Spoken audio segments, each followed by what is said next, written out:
சரி பாருங்கள். Grade 2 page number 51.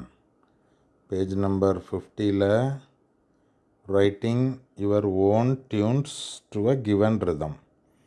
So அவங்க கொடுத்துருக்க ரிதம்மை வச்சு அவங்க ஒரு டைம் சிக்னேச்சரும் ஒரு மியூசிக்கும் கொடுத்துருக்காங்க. அதை வச்சு நம்ம ஓனாக டியூன் ஃபார்ம் பண்ணணும். ஸோ அதில் பேஜ் நம்பர் 50ல் என்ன பார்த்தோம்? டானிக் ட்ரையாட் வச்சு ஒரு மியூசிக் எழுதுறது எப்படி, ஒரு டியூன் எழுதுறது எப்படி அப்படின்னு பேஜ் நம்பர் 50ல் படித்தோம். 51ல் ஃபஸ்ட் 5 டிகிரிஸ். ஸோ பேஜ் 50ல் 3 நோட்டை வச்சு ஒரு மியூசிக் ஃபார்ம் பண்ணுறது. அதே மாதிரி 51ல் 5 நோட் வச்சு ஒரு ரிதம், ஒரு டியூன் ஃபார்ம் பண்ண போகிறோம். ஸோ அதுக்கு சில கண்டிஷன்ஸ்லாம் இருக்குது பாருங்கள். 5 நோட்டை வச்சு ஒரு மியூசிக் எழுதணுன்னா அதுக்கப்புறம் ஹையர் கிரேடில் ஒரு ஸ்கேலை வச்சு எப்படி எழுதுறது, ஸோ ஒரு ஸ்கேல் மல்டிபிள் ஸ்கேல்ஸ் வச்சு மியூசிக் எப்படி எழுதுறது அதெல்லாம் நம்ம படிக்கலாம். இப்போ கிரேட் 2ல் 5 டிகிரிஸ் வச்சு மியூசிக் எழுதுறது. பாருங்கள். Write a tune using the first 5 degrees of the scale. So first 5 degrees. First 5 degrees அவங்க எக்ஸாம்பிள் கொடுத்துருக்காங்க. அது E minor scale. E minor ஸ்கேலில் ஃபஸ்ட் 5 டிகிரிஸ் என்னது? E, F sharp, G, A, B. இதுதான் first 5 degrees E minor scale. E minor ஸ்கேலுக்கு ஒரே ஒரு sharp தான், எஃப்க்கு மாத்திரம் sharp. E minor scale. So ஒரே ஒரு ஷார்ப்புன்னா கீ சிக்னேச்சர் போடணும். அந்த கொஸ்டினை இன்னொரு வாட்டி வாசித்துடலாம் பாருங்கள்.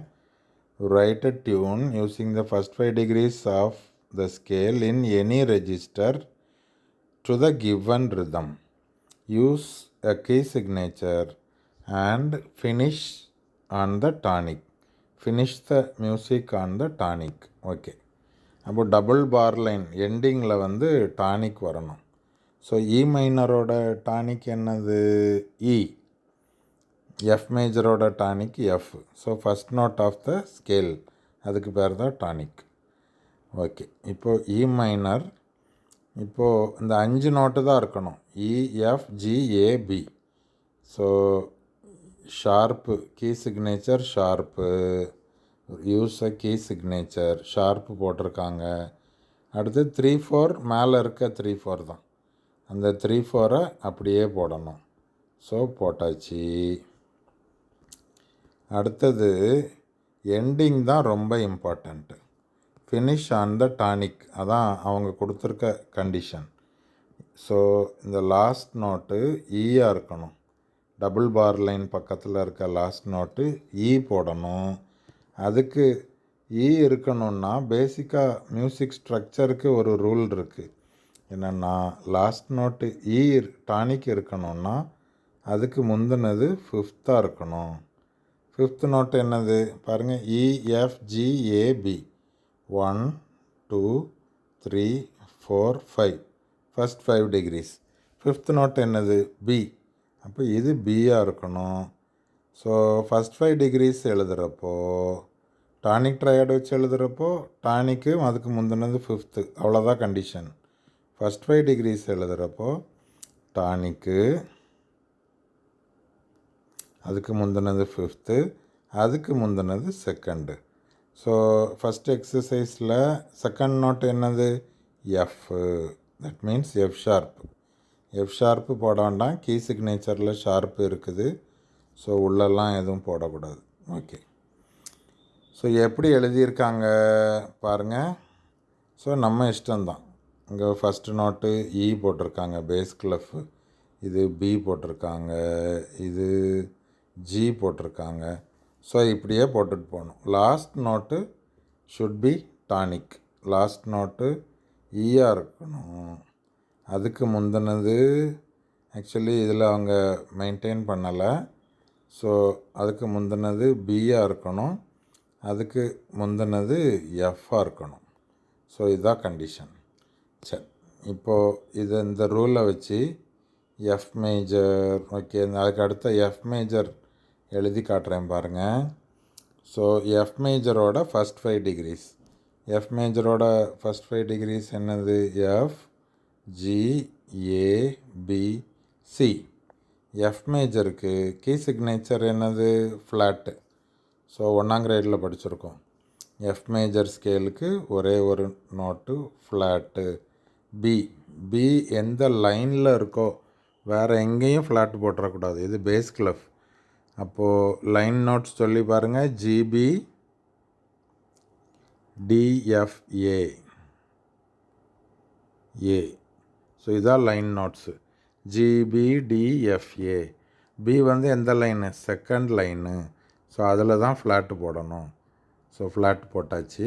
அடுத்தது மேலே கொடுத்துருக்க ரிதமை தான் எழுதணும். முதல்ல எண்டிங் எழுதிருங்க. எண்டிங் என்னது? இந்த நோட்டு எஃப்பாக இருக்கணும். இது 5th பாருங்கள். 1 2 3 4 5. 5th நோட்டு என்னது? இது சியாக இருக்கணும். இது ஜியாக இருக்கணும், செகண்ட் நோட்டு. ஸோ 2 5 1. இது 2ஆக இருக்கணும், இது 5ஆக இருக்கணும், இது 1ஆக இருக்கணும். ஃபஸ்ட்டு 5 டிகிரிஸ் எழுதுகிறப்போ, ஃபஸ்ட்டு 5 டிகிரிஸ் வச்சு டியூன் எழுதுகிறப்போ. சரி, இப்போது இது பேஸ் கிளஃப்.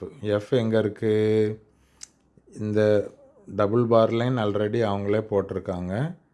ஸோ எஃப் இங்கே இருக்குது. மினிம் தான் போடணும்.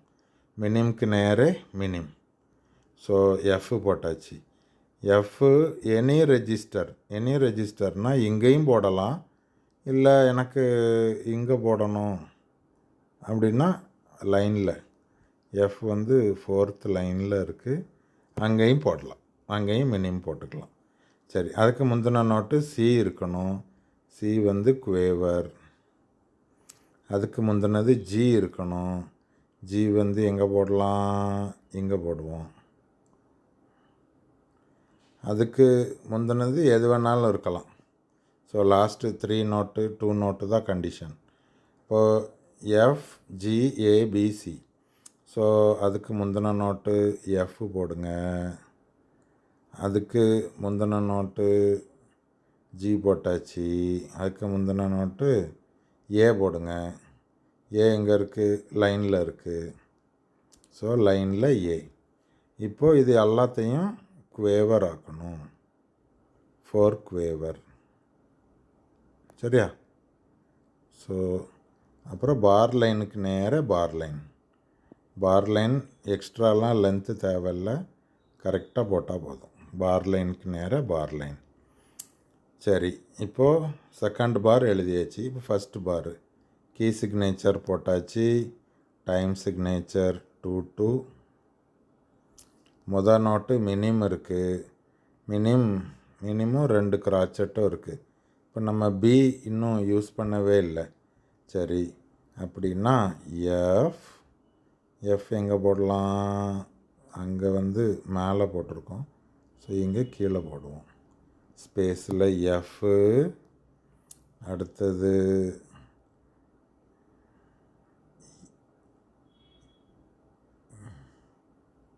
கிராச்சட்டுக்கு நேரே கிராச்சட் போடுங்க.